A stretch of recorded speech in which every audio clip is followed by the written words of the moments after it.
ఓం నమ శివాయ. అందరికీ నమస్కారం. ఈ నెల 26వ తారీఖు మనకి మహాశివరాత్రి కదండి. మరి ఈ మహాశివరాత్రి యొక్క విశిష్టత ఏమిటి? ఈరోజు లింగోద్భవం అంటే ఏమిటి? ఈ లింగోద్భవం అసలు ఎందుకు జరిగింది? అంతేకాకుండా ఈ లింగోద్భవం జరిగిన ప్లేస్, ఆ టెంపుల్ అనేది కూడా మనం ఈ వీడియోలో చూడబోతున్నాము. ఎవరు కూడా వీడియోని స్కిప్ చేయకుండా ఆఖరి వరకు కూడా చూడండి, ఎందుకంటే ఎన్నో మంచి విషయాలు మనం ఇక్కడ తెలుసుకోబోతున్నాం. అలాగే ఫస్ట్ టైం మన ఛానల్ చూస్తున్న వాళ్ళు ఎవరైనా ఉంటే కనుక సబ్స్క్రైబ్ చేసుకోండి. పక్కనే ఉన్న బెల్ ఐకాన్ కూడా క్లిక్ చేయండి, ఎందుకంటే ప్రతి నోటిఫికేషన్ కూడా మీకు వస్తుంది. అంతేకాదండి, లైక్ చేయటం అస్సలు మర్చిపోవద్దు. ఎన్ని ఎక్కువ లైక్స్ వస్తే అంత ఎక్కువ మందికి మన వీడియో అయితే షేర్ అవుతుంది. ఇక మహాశివరాత్రి మనం ప్రతి నెల వచ్చే బహుళ చతుర్దశి నాడు మాస శివరాత్రిని జరుపుకుంటాము కదండి. భక్తవ శంకరుడు, బోలాశంకరుడైన పరమేశ్వరునికి ఎంతో ప్రీతికరమైన రోజు ఈ మహాశివరాత్రి పర్వదినం. ప్రతి నెల వచ్చే మాస శివరాత్రులతో మరి ఈ మాఘ బహుళ చతుర్దశి నాడు వచ్చే మాస శివరాత్రినే మహాశివరాత్రి అంటారు. ఈ మహాశివరాత్రి శివయ్య భక్తులకు కూడా ఎంతో ప్రీతికరమైన రోజు అన్నమాట. ఈరోజు అందరూ కూడా ఉపవాసం చేయటం, జాగరణ, దీక్షలు, అలాగే రోజంతా కూడా శివనామ స్మరణతో గడుపుతూ ఉంటారు. హిందువులందరూ కూడా ప్రతి సంవత్సరం జరుపుకునే పవిత్రమైన హిందూ పండుగలలో ఈ మహాశివరాత్రి కూడా ఒకటి. మహాశివరాత్రి అంటేనే శివునికి ఎంతో ఇష్టమైన రోజు అని మన ధర్మశాస్త్రాలు కూడా చెబుతున్నాయి. ఈ మహాశివరాత్రి మాఘమాసంలో వచ్చే కృష్ణపక్షంలోని చతుర్దశి నాడు జరుపుకుంటాము. ఇక ఈ మహాశివరాత్రి అనేది శివపార్వతుల కలయిక యొక్క గొప్ప పండుగ అని కూడా చెప్పుకోవచ్చు. హిందూ పురాణాల ప్రకారం మహాశివరాత్రి సందర్భంగా శివుడు మరియు మాత పార్వతి వివాహం చేసుకున్నారని నమ్ముతారు. అంతేకాకుండా పరమశివుడు పురుషుడిని సూచిస్తే పార్వతి ప్రకృతిని సూచిస్తుంది. ఈ చైతన్యం మరియు శక్తి కలయిక సృష్టిని ప్రోత్సహిస్తుంది. జీవితంలో చీకటిని, అజ్ఞానాన్ని పారద్రోలేందుకు కూడా మహాశివరాత్రి పర్వదినాన్ని జరుపుకుంటారు అని మన పురాణాలు చెబుతున్నాయి. ఇక ఈ మహాశివరాత్రి రోజు భక్తులు ఏం చేస్తారంటే, ప్రతి ఒక్కరూ కూడా అభిషేక ప్రియుడైన శివుడిని అభిషేక జలాలతో, బిల్వార్చనలతో, రుద్రాభిషేకాలతో పూజిస్తారు. శివనామ స్మరణతో శివుడికి దగ్గరగా ఉండడానికి కూడా ప్రయత్నిస్తారు. ఎటువంటి ఆహారం తీసుకోకుండా ఉపవాస దీక్షలు చేస్తారు. రాత్రి వేళల్లో జాగరణ దీక్షలతో స్వామివారిని పూజిస్తారు. శివరాత్రి రోజున శివునికి అభిషేకం, శివారాధన ఇలా చేయటం అనేది మరి ప్రాధాన్యత కలిగినదిగా చెబుతారు. అంతేకాదండి, మహాశివరాత్రి రోజు సాయంత్రం 6 గంటల సమయం నుంచి అర్ధరాత్రి 2 గంటల సమయం మధ్య చేసే రుద్రాభిషేకం, శివబిల్వార్చన అష్టైశ్వర్యాలను కలిగిస్తాయని భక్తుల విశేషంగా నమ్ముతారు. మరి ఈ రాత్రి సృష్టి, సంరక్షణ మరియు విధ్వంసం యొక్క తన విశ్వ నృత్యాన్ని ప్రదర్శిస్తుంది. అనేక ఇతిహాసాలు కూడా ఈ పవిత్రమైన రోజుకి సంబంధించిన ఎన్నో విషయాలను బోధించాయి. వాటిలో ఒకటే ఈ రాత్రిని సృష్టి, సంరక్షణ మరియు విధ్వంసం యొక్క తన విశ్వ నృత్యాన్ని ప్రదర్శిస్తుంది అని చెప్పారు.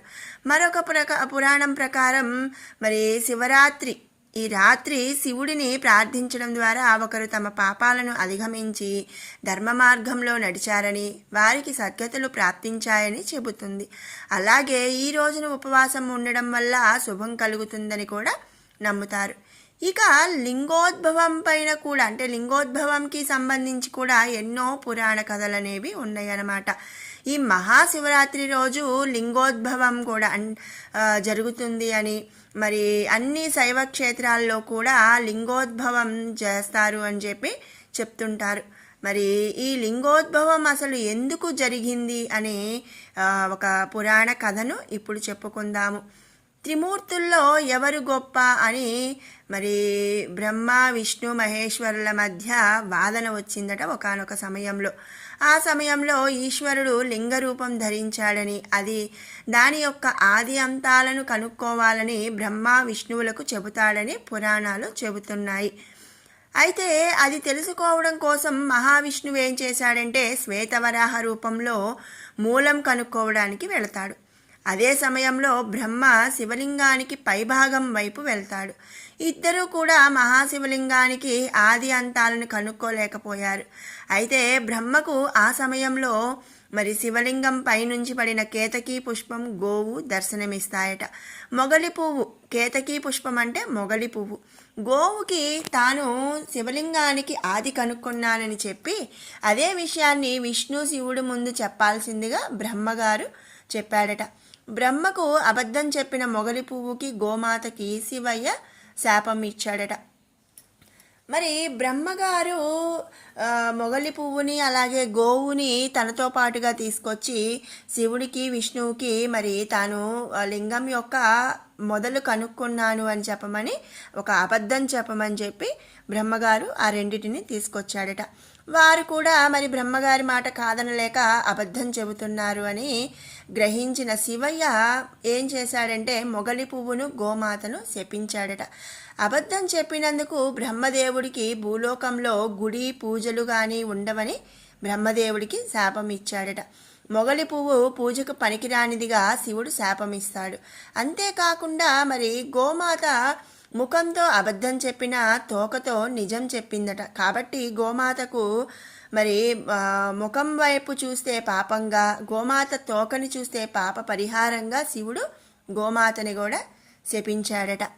ఇక మహావిష్ణువు మాత్రం తాను అంతమనేది ఆది కనుక్కోలేకపోయాను అని చెప్పేసి నిజం చెప్పడం వలన, మహావిష్ణువు సత్యం చెప్పడం వల్ల ఆయనకు విశ్వవ్యాపకత్వాన్ని అనుగ్రహించారట మన మహాదేవుడు. బ్రహ్మ ద్వారా సృష్టించిన ప్రాణికోటిని రక్షించే భారం, మోక్షాన్ని ఇచ్చే అధికారం మహావిష్ణుకు ఇవ్వడం గంట లింగోద్భవ కాలంలోనే జరిగిందని కూర్మ, వాయు, శివపురాణాల్లో ప్రధానంగా కనిపిస్తుంది. ఇక బ్రహ్మ కూడా శివుడికి లింగ రూపంలోనే ఉంటానని శాపాన్ని ఇవ్వడం వల్ల ఈశ్వరుడికి మహాశివరాత్రి రోజు శివలింగ అభిషేకం చేసే ప్రాధాన్యత ప్రధానంగా కనిపిస్తుంది. శివనామ స్మరణతో ఆ రోజన్నీ శైవక్షేత్రాలు కూడా మారుమ్రోగిపోతూ ఉంటాయి. మరి ఈ విధంగా లింగోద్భవం జరిగిందండి. ఈ లింగోద్భవం జరిగిన గుడి మనం ఇప్పుడు చూద్దాము. ఇది ఎక్కడో లేదండి, మన ఆంధ్రప్రదేశ్లోని చందోలు గ్రామంలో ఉందన్నమాట. అది ఇప్పుడు మీకు చూపిస్తాను. ఇదే చందవోలులోని మరి లింగోద్భవ స్వామివారి ఆలయం అండి. ఇది 4వ శతాబ్దానికి చెందినదనమాట. అయితే ఇది పొన్నూరు నుంచి 8 కిలోమీటర్ల దూరంలో ఉంటుంది. ఇక ఈ గుడి రాష్ట్రంలోని ప్రసిద్ధి చెందిన పురాతన శైవ క్షేత్రాల్లో ఈ క్షేత్రానికైతే చాలా ప్రాముఖ్యత ఉంది.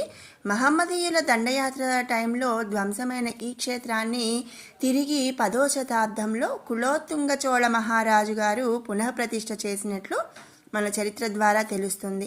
ఇక్కడ ఉన్న శివలింగం దక్షిణ భారతదేశంలోనే 2వ పెద్ద శివలింగంగా చెబుతారనమాట. ఈ క్షేత్ర వైభవాన్ని వివరిస్తూ శ్రీ పరిమి వెంకట సుబ్రహ్మణ్య శాస్త్రి గారు కూడా లింగోద్భవ మహత్యము అను చందవోలు వైభవము అనే పుస్తకాన్ని రచించారు. ఈ ఆలయంలో ఇది ఒకటే కాకుండా మరొక 5 చిన్న ఆలయాలు ఉన్నాయి. వాటిలో శ్రీ రమాసహిత సత్యనారాయణ స్వామి, శ్రీ వెంకటేశ్వర స్వామి, శ్రీ రాజలక్ష్మి అమ్మవారు, శ్రీ సీతారాములు, అలాగే శ్రీ నరసింహస్వామి వారు కూడా ఉన్నారనమాట. అలాగే దీంతో పాటుగా ఇక్కడ చూడండి, ఇది వచ్చేసరికి మరి శివలింగం ముందు గర్భగుడిలో ఉండేదండి. ఇది లింగోద్భవ సమయంలో ఉన్న శివలింగం అన్నమాట. దీని మీద మనం గమనిస్తే ఒకవైపు విష్ణుమూర్తి, మధ్యలో వచ్చేసరికి గండ్రగొడ్డలతో స్వామివారు, ఆ తర్వాత పైన ఒకవైపు వచ్చేసరికి హంస మీద బ్రహ్మగారు, కింద వైపు మరి విష్ణుమూర్తి ఇవి కనిపిస్తారనమాట. ఇది ఏంటి అంటే మనకి లింగోద్భవ సమయంలో లింగోద్భవ స్వామివారు అని చెప్పి మనకి ఒక చిహ్నం అన్నమాట. అయితే ఇంతకుముందు ఈ శివలింగం అనేది గర్భగుడిలో ఉండేదంటండి. ఆ తర్వాత కొంచెం బీటవారడంతో దీనిని బయట ప్రతిష్ఠించి మళ్ళీ గర్భగుడిలో మరొక స్వామివారిని ప్రతిష్ఠ అనేది జరిగింది. ఇది ఆలయ ప్రాంగణంలో ఉంటుంది. అయితే ఇది చూడటానికి అంటే రెండవ పెద్ద శివలింగం అన్నారు కదా అని అనుకోవచ్చు. ఇది పైన ఎంతైతే ఉందో లోపల భూమి లోపలికి కూడా చాలా లోతుగా ఉంటుంది అని చెప్పి ఇక్కడ స్వామి పూజారి గారు కూడా చెప్పారనమాట. మరి ఇదండి మన అందరికీ అంటే మనకి అందరికీ తెలిసిన చందోలులోని లింగోద్భవ స్వామివారి ఆలయం అనమాట. కుదిరిన వాళ్ళు ఎవరైనా కూడా శివరాత్రికి వెళ్ళి స్వామివారి దర్శనం చేసుకోండి, ఎంతో పుణ్యం కలుగుతుంది. మరి ఇలాంటి మరో మంచి వీడియోతో మళ్ళీ కలుసుకుందాం. మీకు ఈ వీడియో నచ్చినట్టయితే లైక్ చేయండి, షేర్ చేయండి. అలాగే మరిన్ని అప్డేట్స్ కోసం మన ఛానల్ని అయితే సబ్స్క్రైబ్ చేసుకోండి. Thanks for watching.